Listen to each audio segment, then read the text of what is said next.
On 16 February 2007, a very interesting news was massively displayed on all the news channels and social media. The news was about a billionaire and a public speaker in USA named Albert Rosario who committed suicide. He left a very strange suicide note in the Gmail box of his best friend. Sadly, that suicide note get exposed to the internet community where Albert said, "Don't follow me. Knowing that ocean water is deadly, I advised others to drink this water while I resisted. Actually, my success led me to the door of a demonic cult. I wasn't brave enough to say no to their ideology. They turned me into their puppet. So please, be super successful in life, but don't join that cult. Don't kill yourself before you actually die." At last, all I want to say is that they have changed the definition of truth and lies. In 2001, Albert was 32 years old when he became a billionaire.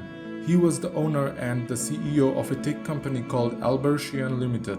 Albertian Limited became incredibly famous as a tech company not only for their good products but also for the face of Albert. He was a great entrepreneur, life commentator and motivational speaker. So people were very familiar with his face even before the high success of Albertian Limited. Since both Albert and his company had gone so big and started having a huge influence on the entire society, he was promoting his own morals and values by which he led his entire life. Especially the young generation was buying these morals and values much more than usual because of Albert's personality and his connection with the world of modern technology. There was a 20-year-old boy named Gabriel who was incredibly influenced by Albert's teachings and life lessons. As expected, he was devastated by this bad news. As a student of journalism in a college, he wanted to make a research report on this mysterious suicide case. So the first step he took was analyzing the last words of Albert in his suicide note. From the first two lines, it's clear that he has told one or many horrible lies to the people who followed him. In the next couple of lines, he is calling out someone or something that pushed him to an extent where he promoted something that he didn't believe in. In the last line, he said something about changing the definition of truth and lies. After analyzing this suicide note, Gabriel starts to think, Albert was a very famous figure for his life success. Also, a lot of people were following his path of success. From some lines of his suicide note, I understand somebody was using him to promote something horrible, and he couldn't deny them. The reason they used him was because of his immense influence on his audience, especially on the young generation of the modern age. Then Gabriel started to go through some of the podcasts he did recently on various YouTube channels. Interestingly, Gabriel found something common in those podcasts. The common point of those podcasts is Albert's strong emphasis on the subject called personal data safety. Actually, they were asking about how various big tech companies like Facebook, WhatsApp, and so on have stolen personal data from their users without their permission. In answer to that, Albert said, "Yeah, that was bad, but it's not like it has done anything incredibly bad for those users. I mean, it is bad, but their personal data gave us more understanding of the characteristics of those users." Then those presenters of various podcasts asked him if he was denying the fact that stealing someone's personal data without their permission is a crime, and also if bad hands reach to those data, then those users could be horrifyingly blackmailed or be falsely accused of a devastating rumor. In reply, Albert said, "Well, that didn't happen, did it?" Also, the subject of committing a crime is somewhat true, but again, we haven't seen any big mess that happened on this topic inside the crime world. The YouTube comment sections of those videos were obviously outraged by Albert's point of view. Then Gabriel searched for some of his previous podcasts during his early success. In those podcasts, he clearly called out the similar actions of these big tech companies as a completely unforgiven crime and encouraged people to delete and boycott the social sites who were keeping access to someone's personal data without their permission. From this comparison of Albert's previous and present podcasts, Gabriel became utterly sure about one thing, and that thing was the sudden change of his morals and ideas. But just after this sudden change, he made an apology video in his social media where he apologized about what he said about the topic called personal data safety. After seeing that some people forgave him and some people didn't forgive him.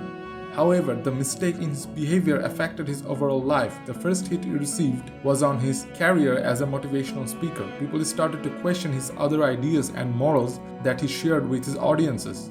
it had also done a good amount of damage to the faith that people had towards him, as he committed a mistake where he took sides with the underworld of shady and human-controlling businessmen. Then Gabriel tried to search in the interviews of close relatives, friends, and employees that Albert had in the last couple of years.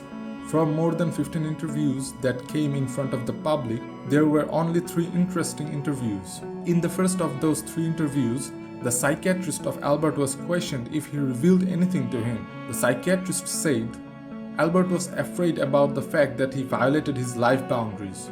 He was a genius man who did not create his life boundaries based on pleasure and selfishness, but created them based on truth and reality. But recently it felt like he had changed his life boundaries by being selfish and pleasure-driven. His point of views changed to a certain degree. However, what I can say about Albert is although he changed his own boundaries, he was in a state of great conflict and bewilderment about some decisions he made in the last 3 years according to those new morals and ideas of life. In the second of those 3 interviews, the CEO of Albert's company was questioned if he noticed anything abnormal in Albert's behavior. The CEO said, Mr. Albert was anxious about the influence that he was gaining in the business world. Actually, after the controversy on public data safety, his business faced a huge loss in selling new products. But this huge loss in his business was highly effective because of the fame he achieved as a person. He realized how much belief his followers have for him and also understood how supportive his followers were. It all happened when Mr. Albert made some big changes in his ways of managing various moral arguments in his business plannings, but it seemed like he wasn't even fully convinced with his ideas. In the third of those 3 interviews, Albert's best friend was questioned if he could give us any strange info about Albert. The best friend said, I think Albert was going through a huge pressure. He was telling me about a syndicate. This syndicate forced him to dismantle various morals and ideas of his in order to save himself from getting into a false yet life-devastating rumor. If he was to get framed with that false rumor, his reputation would have been entirely destroyed. He told me this info as his best friend and warned me not to share this with anyone. But now since he is dead, I think it won't be a problem. And also Albert didn't share anything about that syndicate, like its status or the members or even its goal. This is why his mental health was not in a good condition, and also he was spending many sleepless nights. From this evidence, Gabriel came to the conclusion that Albert sold himself towards the void of falsehood in order to save his own existence. He murdered the true morals of life in order to save his own reputation. But afterwards, as expected, he regretted it badly.